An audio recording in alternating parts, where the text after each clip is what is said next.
বিশ্বের সবচেয়ে সুরক্ষিত ব্যাংকিং প্রতিষ্ঠান হিসেবে সুনাম রয়েছে সুইজারল্যান্ডের বিভিন্ন আর্থিক প্রতিষ্ঠানের। এদের মধ্যে ক্রেডিট সুইস ব্যাংক অন্যতম। 2022 সালে ফাঁস হওয়া সুইস সিক্রেটসে বিশ্বের অনেক দেশের সঙ্গে বেশ কিছু বাংলাদেশির সুইস ব্যাংকের বিপুল পরিমাণ অর্থ জমার তথ্য প্রকাশ্যে আসে। সুইস সিক্রেট নামে বহুল পরিচিত অনুসন্ধানী প্রতিবেদনের সঙ্গে যুক্ত organised crime and corruption reporting project বা সংঘবদ্ধ অপরাধ ও দুর্নীতি প্রতিবেদন প্রকল্প হতে প্রাপ্ত তথ্যে বাংলাদেশ অংশের নথি পর্যালোচনা করে ব্যাংকটিতে বাংলাদেশের 8 পরিবারের প্রায় 3600 কোটি টাকা জমা থাকার তথ্য পাওয়া গেছে। অনুসন্ধানে দেখা গেছে ব্যাংকটিতে এসব পরিবারের অন্তত 68টি অ্যাকাউন্ট রয়েছে।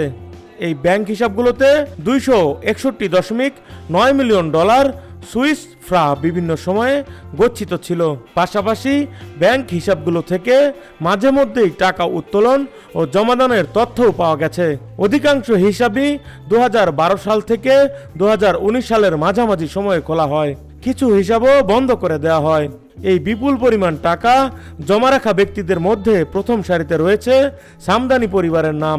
এছাড়াও বিপুল পরিমাণ টাকা জমা রেখেছেন আজিজ মোহাম্মদ ভাই ও তার বোন নূরজাহান হুদা, জামাতা হুদা এল ইদ্রুস। এছাড়া আলোচিত সমালোচিত মিরালি গ্রুপের সদস্যদেরও সুইস ব্যাংকে অঢেল টাকা জমা রয়েছে। এছাড়া সিলেটের একজন সাবেক এমপি পরিবারের একটি জয়েন্ট ব্যাংক হিসাব রয়েছে। বিভিন্ন ব্যবসার সঙ্গে জড়িত পরিবারটির হিসাবে 1,70,05,307 সুইস ফ্রা গচ্ছিত আছে।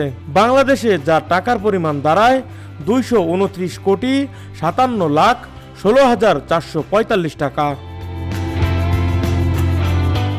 প্রয়াত একজন অর্থনীতিবিদের সুইস ব্যাংকে একটি হিসাবে 7,17,001 সুইস ফ্রা, হীরা রাজ্জাকের ব্যাংক হিসাবে 7,89,080 সুইস ফ্রা, খন্দকার ফিরোজ কায়েমের ব্যাংক হিসাবে 1,43,36,862 সুইস ফ্রা, মনসুর ইয়াজদানি খানের ব্যাংক হিসাবে 41,13,462 সুইস ফ্রা জমা রয়েছে।